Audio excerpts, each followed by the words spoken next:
പിതാവിനും പുത്രനും പരിശുദ്ധാത്മാവിനും സ്തുതി, ആദിയിലെ പോലെ ഇപ്പോഴും എപ്പോഴും എന്നേക്കും ആമേൻ.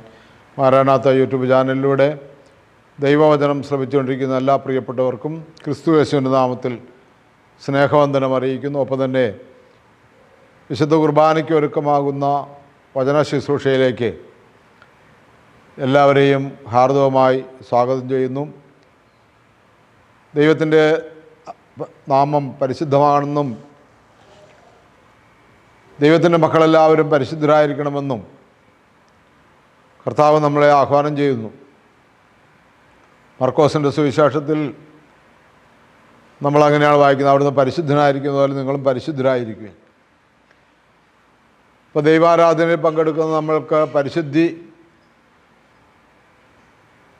ഒഴിച്ചുകൂടാൻ പറ്റാത്ത ഒന്നാണ്, നമുക്കെല്ലാവർക്കും അറിയാം. അതുകൊണ്ടാണ് നമ്മൾ ഈ കുർബാനയ്ക്ക് മുമ്പുള്ള വായനകളിലൂടെ ധ്യാനിച്ച് കടന്നു പോകുന്നതും സത്യാനുതാപത്തോടും വിശുദ്ധ വിചാരങ്ങളോടും കൂടെ വിശുദ്ധ ബലിയിൽ പങ്കുചേരുവാൻ ദൈവം നമ്മളെ സഹായിക്കുന്നത്. നമുക്ക് നമ്മളെ തന്നെ പൂർണ്ണമായി സമർപ്പിച്ചുകൊണ്ട് ഇന്നത്തെ ശുശ്രൂഷ ആരംഭിക്കാം. നിത്യനും വാഴ്ത്തപ്പെട്ടവനുമായ ഞങ്ങൾ സ്വർഗ്ഗപിതാവേ, ഈ നല്ല സമയത്തിനായി നന്ദിയോടെ സ്തുതിക്കുന്നു, സ്തോത്രം ചെയ്യുന്നു, മഹത്വപ്പെടുത്തുന്നു. തിരക്തത്താൽ ഞങ്ങളെ കഴുകണമേ, വിശുദ്ധീകരിക്കണമേ, നന്മകളാലും ഐശ്വര്യങ്ങളാലും നിറയ്ക്കണമേ. മനസ്സിനെ ഏകാഗ്രമാക്കിക്കൊണ്ടുള്ള ഒരു നല്ല ധ്യാനം ഈ സമയങ്ങളിൽ ഞങ്ങൾക്ക് നൽകണമേ എന്ന് പ്രാർത്ഥിക്കുന്നു. കർത്താവേ, അങ്ങയുടെ സ്നേഹം ഞങ്ങളിൽ നിലനിൽക്കുവാൻ തക്കവണ്ണം അവിടുന്ന് പരിശുദ്ധാത്മാവിനെ ഞങ്ങളിലേക്ക് വർഷിക്കണമേ. ഞങ്ങളുടെ കുറ്റങ്ങൾ, കുറവുകൾ, പോരായ്മകളെല്ലാം കണ്ടെത്തി ഈ ധ്യാനത്തിലൂടെ വിശുദ്ധിയിലേക്ക് പ്രവേശിക്കുവാൻ സഹായിക്കണമേ. സത്യകുംഭസാരം നടത്തുവാൻ ഞങ്ങളെ സഹായിക്കണമേ എന്ന് പ്രാർത്ഥിക്കുന്നു. സത്യമുള്ള, അനുതാപമുള്ള, സമർപ്പണമുള്ള ജീവിതത്തിൻ്റെ ഉടമകളാക്കി ഞങ്ങളെ രൂപാന്തരപ്പെടുത്തണമെന്ന് പ്രാർത്ഥിക്കുന്നു. സകലവും ഞങ്ങൾക്കായി കാൽവറിയിൽ ജീവൻ വെച്ച് ഞങ്ങൾ രക്ഷിച്ചു കൊണ്ടെടുത്ത യേശു ക്രിസ്തുവിൻ്റെ പരിശുദ്ധ നാമത്തിൽ ചോദിക്കുന്നു. പ്രാർത്ഥന കേട്ടതിനായ സ്തോത്രം, അനുഗ്രഹിച്ച കൃപയ്ക്കായ സ്തോത്രം, യേശുവിൻ്റെ അതിപരിശുദ്ധ നാമത്തിൽ തന്നെ ആമീൻ. ഹല്ലേലൂയ. പ്രിയമുള്ളവരെ, ഈ ഞായറാഴ്ചത്തെ വായന 3 നോമ്പിന് മുമ്പുള്ള വായനയാണ്.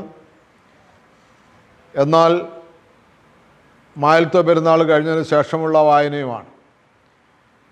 അതിനാൽ ഈ ധനഹായുടെ ശേഷം വരുന്ന 5-ാമത്തെ ഞായറാഴ്ച, 6-ാമത്തെ ഞായറാഴ്ച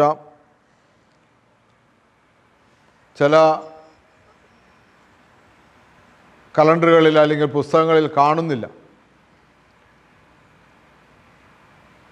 കലണ്ടർ നോക്കുമ്പോൾ അല്ലെങ്കിൽ ഏവൻഗേലിയോൻ വായനകളുടെ പുസ്തകങ്ങൾ എടുത്ത് നോക്കുമ്പോൾ മാത്രമാണ് ഇന്നത്തെ ദിവസം ധനഹായ്ക്ക് ശേഷമുള്ള 5-ാമത്തെ ഞായറാഴ്ചയുടെ വായനയാണെന്ന് കാണിച്ചു തരുന്നത്.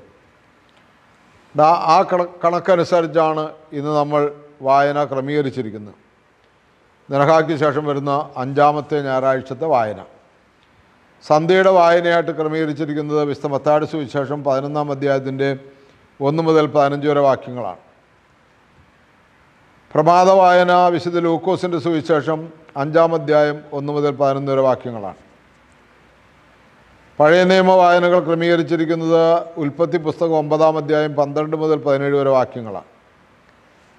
യോശുവയുടെ പുസ്തകം 4-ാം അധ്യായം 4 മുതൽ 9 വരെ വാക്യങ്ങളാണ്. സങ്കീർത്തന പുസ്തകം 29-ാം അധ്യായം 1 മുതൽ 11 വരെ വാക്യങ്ങളാണ്. അതുപോലെ ലേഖനങ്ങൾ അപ്പോസ്തല പ്രവൃത്തി 9-ാം അധ്യായം 12 മുതൽ 21 വരെ വാക്യങ്ങളാണ്. 2 കൊരിന്ത്യർ 4-1 മുതൽ 6 വരെ വാക്യങ്ങളും ഏവൻഗേലിയോൻ വിശുദ്ധ മർക്കോസിൻ്റെ സുവിശേഷം 1-ാം അധ്യായം 12 മുതൽ 20 വരെ വാക്യങ്ങളുമാണ്. നമുക്ക് ധ്യാനിച്ച് മുന്നോട്ട് പോകാം. സന്ധ്യയുടെ വായന നമുക്ക് ആദ്യം ധ്യാനിക്കാം. വിശുദ്ധ മത്തായിയുടെ സുവിശേഷം 11-ാം അധ്യായത്തിൻ്റെ 1 മുതൽ 15 വരെ വാക്യങ്ങളാണ്. ദീർഘമായ ഒരു ധ്യാനമാണ്, വായനയാണ്. നമുക്ക് പ്രാർത്ഥനയോടെ ആയിരിക്കാം. യേശു തൻ്റെ 12 ശിഷ്യന്മാർക്കും നിർദ്ദേശങ്ങൾ നൽകിയതിന് ശേഷം അവരുടെ പട്ടണങ്ങളിൽ പഠിപ്പിക്കാനും പ്രസംഗിക്കാനുമായി അവിടെ നിന്ന് പുറപ്പെട്ടു. യോഹന്നാൻ കാരാഗൃഹത്തിൽ വെച്ച് ക്രിസ്തുവിൻ്റെ പ്രവർത്തനങ്ങളെക്കുറിച്ച് കേട്ട് ശിഷ്യന്മാരെ അയച്ച് അവനോട് ചോദിച്ചു, വരുവാനിരിക്കുന്നവൻ നീ തന്നെയോ അതോ ഞങ്ങൾ മറ്റൊരുവിനെ പ്രതീക്ഷിക്കണമോ? യേശു പറഞ്ഞു, നിങ്ങൾ കേൾക്കുന്നതും കാണുന്നതും പോയി യോഹന്നാനെ അറിയിക്കുക. അന്ധന്മാർ കാഴ്ച പ്രാപിക്കുന്നു, മുടന്തന്മാർ നടക്കുന്നു, കുഷ്ഠരോഗികൾ ശുദ്ധരാക്കപ്പെടുന്നു, ബധിരർ കേൾക്കുന്നു, മരിച്ചവർ ഉയർപ്പിക്കപ്പെടുന്നു, ദരിദ്രരോട് സുവിശേഷം പ്രസംഗിക്കപ്പെടുന്നു, എന്നിൽ ഇടർച്ച തോന്നാത്തവൻ ഭാഗ്യവാൻ. ഇതിനുശേഷം യേശു യോഹന്നാനെക്കുറിച്ച്, യോഹന്നാൻ്റെ ശിഷ്യന്മാർ പോയതിനു ശേഷം യോഹന്നാനെക്കുറിച്ചുള്ള സാക്ഷ്യം പറയുന്ന ഭാഗമാണ് 15 വരെയുള്ള വാക്യങ്ങൾ. നമുക്ക് അല്പസമയം അതിനെക്കുറിച്ചൊന്ന് ധ്യാനിക്കാം. പരിശുദ്ധാത്മാവിനാൽ അഭിഷേകം ചെയ്യപ്പെടുവാനും പരിശുദ്ധാത്മാവിനാൽ ധ്യാനിക്കുവാനും കൃപയ്ക്ക് വേണ്ടി നമുക്ക് പ്രാർത്ഥിക്കാം. സ്നാപയോഹന്നാൻ്റെ ശിഷ്യന്മാർ വന്ന് യോഹന്നാൻ്റേതെന്ന മട്ടിൽ ചോദിക്കുന്ന ചോദ്യം ഇതാണ്: വരാനിരിക്കുന്നവൻ നീ തന്നെയാണോ, അതെയോ ഞങ്ങൾ മറ്റൊരുവനെ പ്രതീക്ഷിക്കണമോ? ഈ ചോദ്യം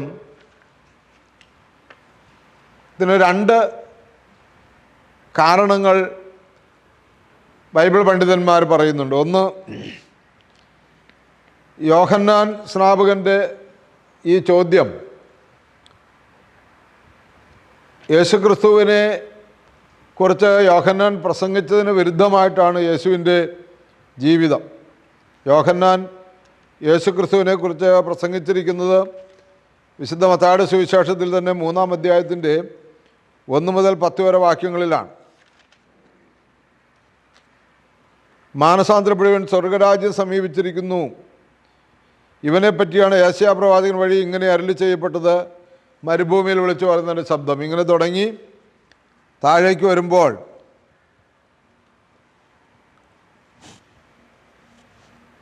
12-ാമത്തെ വാക്യത്തിൽ പറയുന്നു, വീശുമുറം അവൻ്റെ കയ്യിലുണ്ട്, അവൻ കളമെടിപ്പാക്കി ഗോതമ്പ് അറപ്പുരയിൽ ശേഖരിക്കും, പതിര് കെടാത്ത തീയിൽ കളയുകയും കത്തിച്ചു കളയുകയും ചെയ്യും. എന്ന് പറഞ്ഞാൽ നല്ല മനുഷ്യരെയും ചീത്ത മനുഷ്യരെയും വേർതിരിച്ച് ശിക്ഷ നടപ്പാക്കുമെന്നാണ് യോഹന്നാൻ പറയുന്നത്. മറ്റിടത്ത് യോഹന്നാൻ പറയുന്നുണ്ട്, ഇപ്പോൾ തന്നെ വൃക്ഷത്തിൻ്റെ ചുവട്ടിന് കോടാലി വെച്ച് കഴിഞ്ഞു, നല്ല ഫലം കായ്ക്കാത്ത വൃക്ഷമെല്ലാം വെട്ടി തീയിലിടും. പക്ഷേ ഇങ്ങനെ യോഹന്നാൻ യേശുവിനെക്കുറിച്ച് പറഞ്ഞുവെങ്കിലും യേശുവിൻ്റെ പരസ്യ ശുശ്രൂഷയിൽ ഈ വക കാര്യങ്ങളൊന്നും കാണുന്നില്ല. നല്ലവരെയും ചീത്തവരെയും വേർതിരിച്ച് കാണുന്നില്ല. ശിക്ഷയൊന്നും ഉടൻ നടപ്പാക്കുന്നതായിട്ട് കാണുന്നില്ല. എല്ലാവരുടെയും കരുണയും സ്നേഹവും കാണിക്കുന്നു.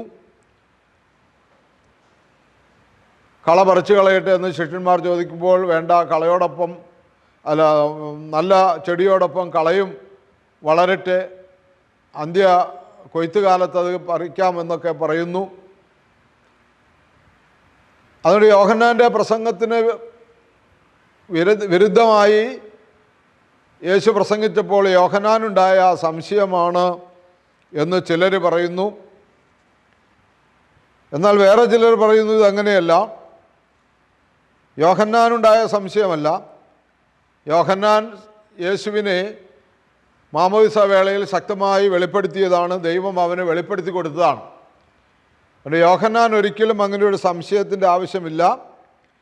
മറിച്ച് വിശുദ്ധ മത്തായിയുടെ സുവിശേഷം 9:11 വിശുദ്ധ ലൂക്കോസിൻ്റെ സുവിശേഷം 5:30 മർക്കോസിൻ്റെ സുവിശേഷം 2:16 നമ്മൾ കാണുന്നത് പോലെ ഫരിസേയർ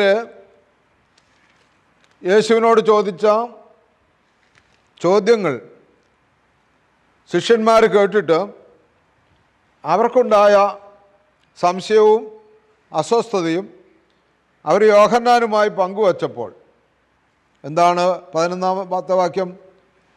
ഫരിസേയർ ഇത് കണ്ട് ശിഷ്യന്മാരോട് ചോദിച്ചു, നിങ്ങളുടെ ഗുരു ചുങ്കക്കാരോടും പാപികളോടും കൂടെ ഭക്ഷിക്കുന്നത് എന്തുകൊണ്ട്? നിങ്ങളുടെ ഗുരു നീതിമാനും സത്യമുള്ളവനും നല്ലവരെയും ചീത്തയാളുകളെയൊക്കെ വേർതിരിച്ച് ശിക്ഷാവിധിയൊക്കെ നടപ്പാക്കുന്നയാളാണെങ്കിൽ എന്തുകൊണ്ട് ചീത്ത മനുഷ്യരുടെ കൂട്ടുകൂടുന്നു, ചുങ്കക്കാരുടെയും പാപികളുടെയൊക്കെ കൂട്ടുകൂടുന്നു? ഈ സംശയം ഫരിസയർ ചോദിച്ചു, യോഹന്നാൻ്റെ യേശുവിൻ്റെ ശിഷ്യന്മാരോട് ചോദിച്ചുവെങ്കിലും ഇവർക്കുണ്ടായ സംശയമാണ് യോഹന്നാനോട് അറിയിക്കുക. യോഹന്നാൻ്റെ ശിഷ്യരായിരുന്നല്ലോ ഇവർ.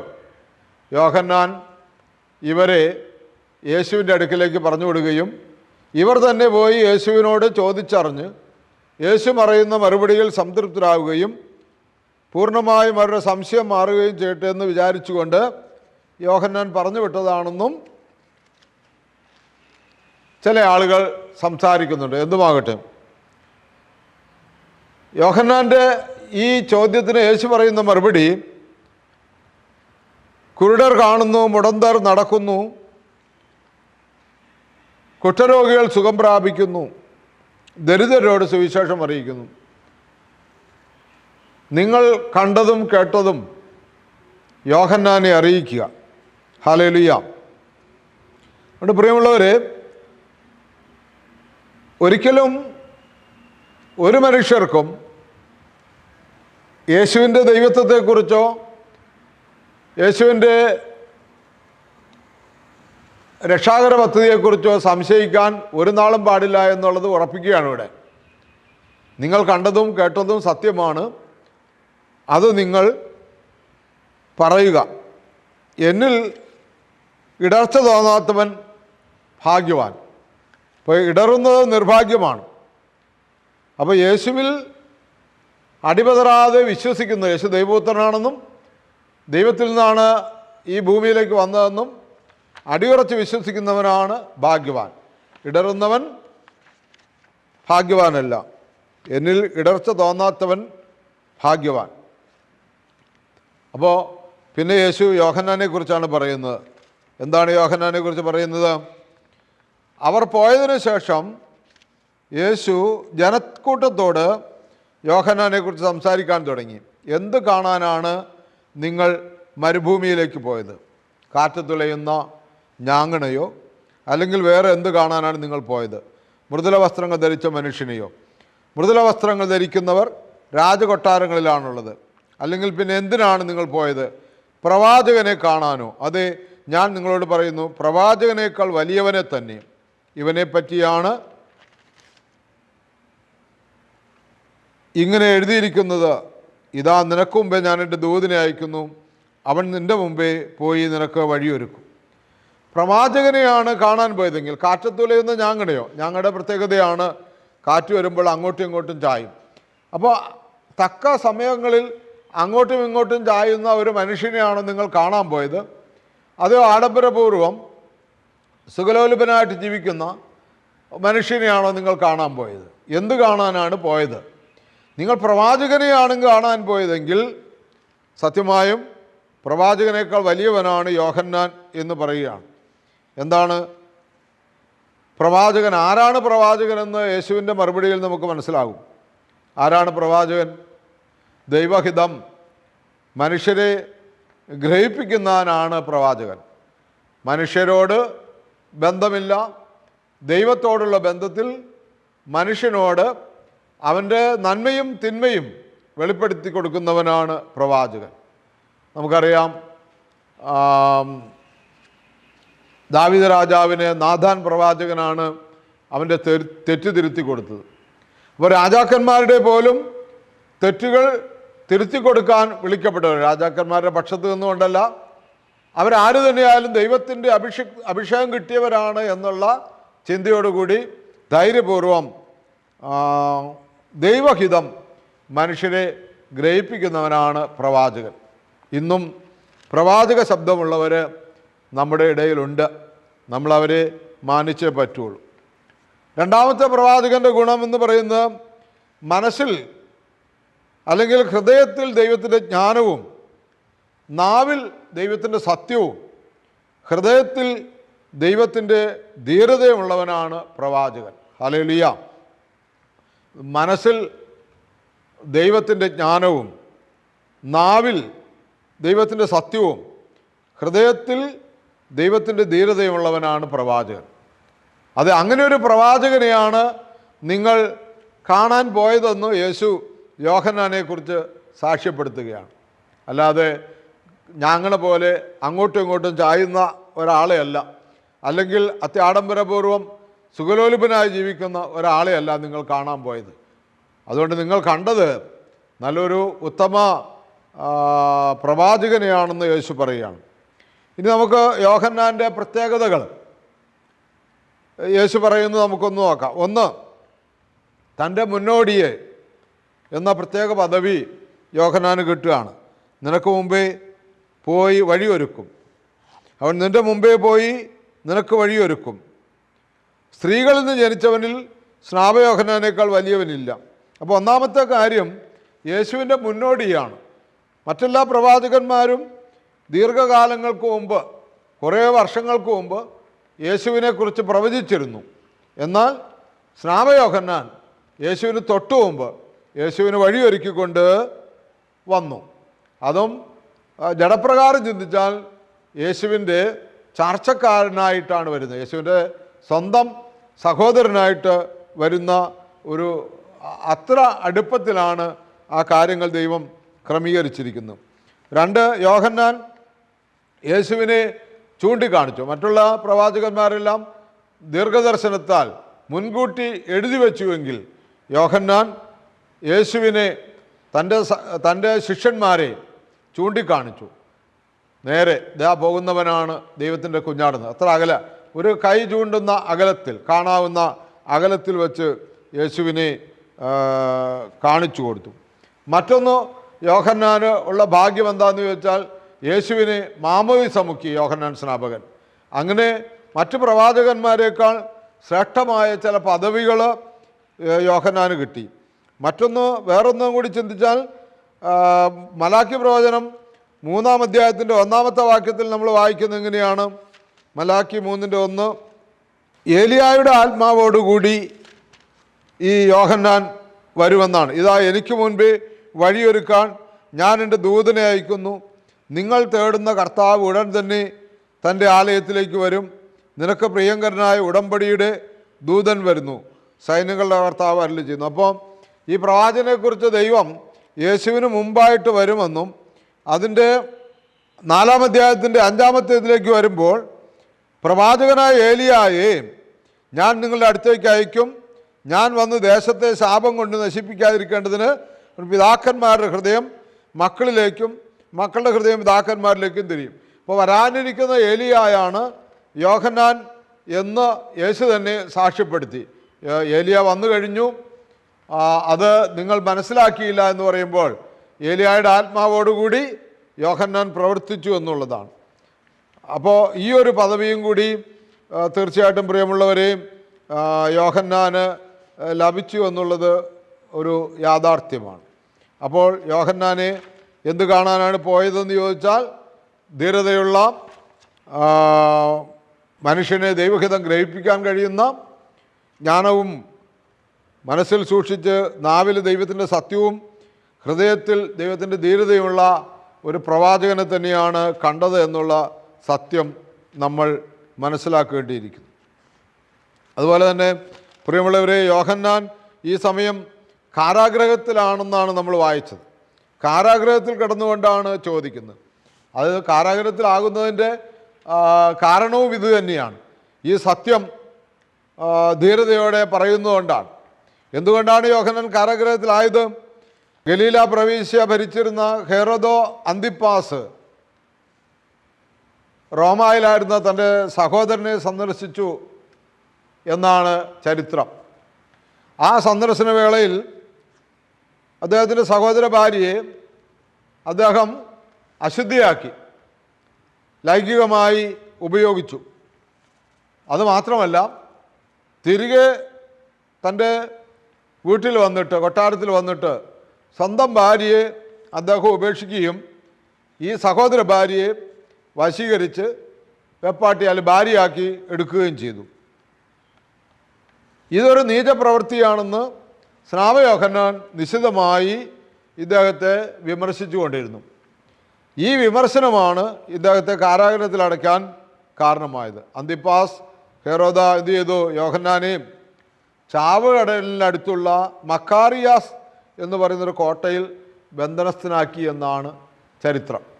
അതുകൊണ്ട് പ്രിയമുള്ളവരെ, അദ്ദേഹം ധീരതയോടെ ആരുടെ മുഖത്ത് നോക്കി പാപത്തെക്കുറിച്ച് സംസാരിക്കുന്നു. അദ്ദേഹത്തിൻ്റെ പ്രഭാഷണമൊക്കെ നമുക്ക് കേൾക്കുമ്പോൾ അറിയാം. സർപ്പസന്തതികളെ, വരുവാനുള്ള കോപത്തിൽ നിന്ന് തെറ്റിയൊഴിയാൻ സ്നാനം മതിയെന്ന്, ഈ നദിയിൽ മുങ്ങിയാൽ മതിയെന്ന് നിങ്ങളോട് ആരാണ് പറഞ്ഞതെന്നൊക്കെ ചോദിക്കുന്നുണ്ട്. നീതിബോധമുള്ള പ്രസംഗമാണ്, സത്യസന്ധമായ വാക്കുകളാണ്. അതുകൊണ്ട് പ്രിയമുള്ളവർ, സ്നാപയോഹന്നാനേക്കാൾ വലിയവനായി വേറൊരാൾ പ്രവാചകന്മാരിലില്ല എന്ന് യേശു പറയുന്നു. എന്നാൽ യേശു വീണ്ടും കൂട്ടിച്ചേർത്ത് പറയുകയാണ്, സ്നാപയോഹന്നാൻ്റെ നാളുകൾ മുതൽ ഇന്ന് വരെ സ്വർഗരാജ്യം ബലപ്രയോഗത്തിന് വിഷയമായിരിക്കുന്നു. ബലവാന്മാർ അത് പിടിച്ചടക്കുന്നു. അപ്പോൾ ഇന്ന് വരെയും സ്വർഗരാജ്യം ബലപ്രയോഗത്തിന് വിഷയമാണ്. 11-ാമത്തെ വാക്യം പറയുന്നത്, സത്യമായി ഞാൻ നിങ്ങളോട് പറയുന്നു, സ്ത്രീകൾ ജനിച്ചവരിൽ സ്നാപയോഹന്നാനേക്കാൾ വലിയവനില്ല. എങ്കിലും സ്വർഗരാജ്യത്തിലെ ഏറ്റവും ചെറിയവൻ അവനേക്കാൾ വലിയവനാണ്. സ്വർഗരാജ്യത്തിലെ ഏറ്റവും ചെറിയവൻ അവനേക്കാൾ വലിയവനാണ്. എന്താണ് സ്വർഗരാജ്യത്തിലെ ചെറിയവൻ? കർത്താവായ യേശു ക്രിസ്തു വഴി ദൈവം ഭൂമിയിൽ സ്ഥാപിച്ച സഭയാണ് സ്വർഗരാജ്യം. സ്വർഗരാജ്യം നിങ്ങളുടെ ഇടയിലുണ്ട്. അവിടെ എന്ന് പറയുമ്പോൾ അങ്ങോട്ട് പോകണ്ട, ഇവിടെ എന്ന് പറയുമ്പോൾ ഇങ്ങോട്ട് പോകണ്ട, നിങ്ങളിൽ തന്നെയാണെന്ന് പറയുന്ന ഭൂമിയിലെ സഭ സ്വർഗരാജ്യത്തിൻ്റെ ഒരു മുന്നോടിയാണ്. അപ്പോൾ ഈ പരിശുദ്ധ സഭയിൽ ആര് യോഹന്നാനേക്കാൾ ചെറുതാകുന്നുവോ എന്ന് പറഞ്ഞാൽ, യേശു ക്രിസ്തുവിനെ സ്വീകരിച്ചുകൊണ്ട് എളിമയോടെ വിനയത്തോടെ ആര് ചെറുതാകുന്നുവോ, എല്ലാ ധീരതയും എല്ലാ ദൈവിക ശക്തിയും ഉൾക്കൊണ്ടുകൊണ്ട് തന്നെ ഏറ്റവും എളിയവനായി ആര് ജീവിക്കുന്നുവോ അവൻ ദൈവരാജ്യത്തിൽ യോഹന്നാനേക്കാൾ വലിയവനാണ്. അതിന് കാരണം എന്താണ്? അവർ ക്രിസ്തുവിൻ്റെ ഭവനക്കാരായി വീണ്ടും ജനിച്ചവരാണ്. ക്രിസ്ത്യാനികൾ, ഈ ചെറിയവനായി ജീവിക്കുന്നവൻ വീണ്ടും ജനിച്ചവനാണ്. ക്രിസ്തുവിൻ്റെ ശരീരരക്തങ്ങൾ അനുഭവിച്ചവരാണ്. പെന്തക്കോസ്തയിൽ പരിശുദ്ധാത്മാവിനെ സ്വീകരിച്ചവരാണ്. ഇതാണ് ക്രിസ്തു ശിഷ്യന്മാരുടെ യോഗ്യത. യേശുവിനെ അവർ സ്വന്തമായി സ്വീകരിച്ചവരാണ്. ഹല്ലേലൂയ. അതുകൊണ്ട് പ്രിയമുള്ളവരെ, ഒരു ക്രിസ്ത്യാനി എന്നുള്ള നിലയ്ക്ക്, അല്ലെങ്കിൽ വിശുദ്ധ കുർബാനയിൽ പങ്കെടുക്കുന്ന ഒരു മനുഷ്യനെന്ന നിലയ്ക്ക്, ഈ യോഹന്നാനെ പോലെയുള്ള ധീരതയും ക്രിസ്തുവിനെ പോലെയുള്ള എളിമയും നമ്മുടെ ജീവിതത്തിൽ ഉണ്ടാകുവാൻ വേണ്ടി നമ്മൾ ആഗ്രഹിച്ച് പ്രാർത്ഥിക്കുക. ഹല്ലേലൂയ. അതിനാണ് കർത്താവ് നമ്മളെ തിരഞ്ഞെടുത്തിരിക്കുന്നത്. നമ്മൾ പ്രഭാത വായനയിലേക്ക് പ്രവേശിക്കുകയാണ്. പ്രഭാതത്തിൻ്റെ വായന ലൂക്കോസിൻ്റെ സുവിശേഷം 5-ാം അധ്യായത്തിൻ്റെ 1 മുതൽ 11 വരെ വാക്യങ്ങളാണ്. വിശുദ്ധ ലൂക്കോസിൻ്റെ സുവിശേഷം 5-ാം അധ്യായം 1 മുതൽ 11 വരെ വാക്യങ്ങളാണ്. ഇപ്രകാരമാണ് ആദ്യത്തെ ശിഷ്യന്മാരെന്നാണ് അതിൻ്റെ ഹെഡിങ്. ആദ്യത്തെ ശിഷ്യന്മാർ. എന്താണ് ദൈവവചനം ശ്രവിക്കാൻ വന്നവരോട് യേശു സംസാരിക്കുന്നത്? ഗനേസരത്ത് തടാകത്തിൻ്റെ ചുറ്റും ആളുകൾ തിങ്ങിക്കൂടി എന്നാണ് അവിടെ നമ്മൾ വായിക്കുന്നത്. അപ്പോൾ മീൻപിടുത്തക്കാരായിരുന്ന യേശുവിൻ്റെ ശിഷ്യഗണത്തിലേക്ക് വന്നുകൊണ്ടിരുന്ന അവരുടെ വള്ളങ്ങൾ അവിടെ കിടക്കുന്നുണ്ടായിരുന്നു. മീൻപിടുത്തക്കാർ അവിടെ നിന്ന് ഇറങ്ങി വല കഴുകുകയാണ്. 3-ാം വാക്യം പറയുന്നത്, ശിമോൻ്റേതായിരുന്നു വള്ളങ്ങളിലൊന്ന്. യേശു അതിൽ കയറി കരയിൽ നിന്ന് അല്പം അകലേക്ക് വള്ളങ്ങൾ നീക്കാൻ അവനോട് ആവശ്യപ്പെട്ടു. അതിലിരുന്ന് അവൻ ജനങ്ങളെ പഠിപ്പിച്ചു. സംസാരിച്ച് തീർന്നപ്പോൾ അവൻ ശിമയോനോട് പറഞ്ഞു, ആഴത്തിലേക്ക് നീക്കി മീൻ പിടിക്കാൻ വലയിറക്കുക. ശിമയോൻ പറഞ്ഞു, ഗുരു, രാത്രി മുഴുവൻ അധ്വാനിച്ചിട്ടും ഞങ്ങൾക്കൊന്നും കിട്ടിയില്ല. എങ്കിലും നീ പറഞ്ഞതനുസരിച്ച് ഞാൻ വലയിറക്കാം. വലയിറക്കിയപ്പോൾ വലിയ മത്സ്യങ്ങൾ കിട്ടിയെന്നാണ് നമ്മൾ വായിക്കുന്നത്. അപ്പോൾ ഒന്ന്, ഇവർ രാത്രി മുഴുവൻ അധ്വാനിച്ചു, ഇവർക്ക് ഒന്നും കിട്ടിയില്ല. ഇവർ വള്ളത്തിലിരുന്നു കൊണ്ട് വല കഴുകി വിശ്രമിക്കുവാനുള്ള പുറപ്പാടാണ്. അപ്പോഴാണ് വള്ളം കരയിൽ നിന്ന് അല്പം അകലേക്ക് നീക്കിയിടാൻ പറയുകയും ശിമയോൻ്റെ വള്ളത്തിൽ, പത്രോസിൻ്റെ വള്ളത്തിൽ യേശു കയറി ജനത്തോട് സുവിശേഷം പറയുകയും ചെയ്യുന്നത്. പ്രിയമുള്ളവരെ, ഒന്ന് രണ്ട് ഗുണങ്ങൾ ഇവരുടെ ജീവിതത്തിൽ നമുക്ക് കാണാൻ പറ്റും. ഒന്ന്, യേശു എന്ത് പറഞ്ഞാലും ഇവർ അനുസരിക്കുകയാണ്. വള്ളം നീക്കിയിടാൻ പറഞ്ഞു, വള്ളം നീക്കിയിട്ട് കൊടുത്തു. പിന്നെ ശുശ്രൂഷകളെല്ലാം കഴിഞ്ഞു പോകുമ്പോൾ ഇവരോട് പറയുകയാണ്, ആഴത്തിലേക്ക് നീക്കി വലയിറക്കുക എന്ന് പറയുകയാണ്. അപ്പോൾ അവർ അതും അനുസരിക്കുകയാണ്.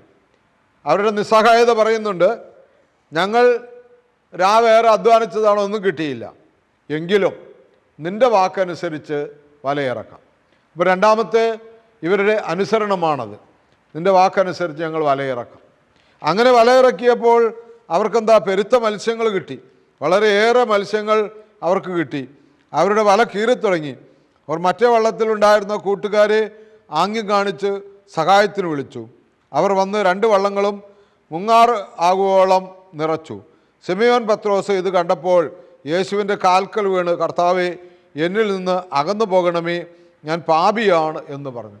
ഇത്രയും അത്ഭുതങ്ങൾ ഇവരുടെ ജീവിതത്തിൽ ഇവർ കണ്ടപ്പോൾ ഇവർ യേശുക്രിസ്തുവിനെ അനുസരിച്ചു എന്ന് മാത്രമല്ല, ഇത്തരം അത്ഭുതങ്ങൾ അനുഭവിക്കുവാനും കാണുവാനുള്ള യോഗ്യതയൊന്നും ഞങ്ങൾക്കില്ല, ഞങ്ങളെ വിട്ടു പോകുക, നീ ഞങ്ങളുടെ കൂടെ നടന്ന് നീ വെറുതെ അശുദ്ധനാകണ്ട, ഞങ്ങൾ പാപികളാണ്, ഞങ്ങളെ വിട്ടു പോകണമേ എന്ന് അവർ അഭ്യർത്ഥിക്കുകയാണ്.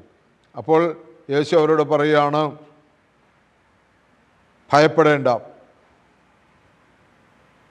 നീ ഇപ്പോൾ മുതൽ മനുഷ്യരെ പിടിക്കുന്നവരാകും. വള്ളങ്ങൾ കരയ്ക്കടുപ്പിച്ചതിന് ശേഷം എല്ലാം ഉപേക്ഷിച്ച് അവർ അവനെ അനുഗമിച്ചു. ഹല്ലേലൂയ. ഇതാണ് പ്രഭാത വായനയുടെ സന്ദേശം. എല്ലാം ഉപേക്ഷിച്ച് യേശുവിനെ അനുഗമിച്ചു. എല്ലാം ഉപേക്ഷിക്കാൻ കാരണം എന്താണ്?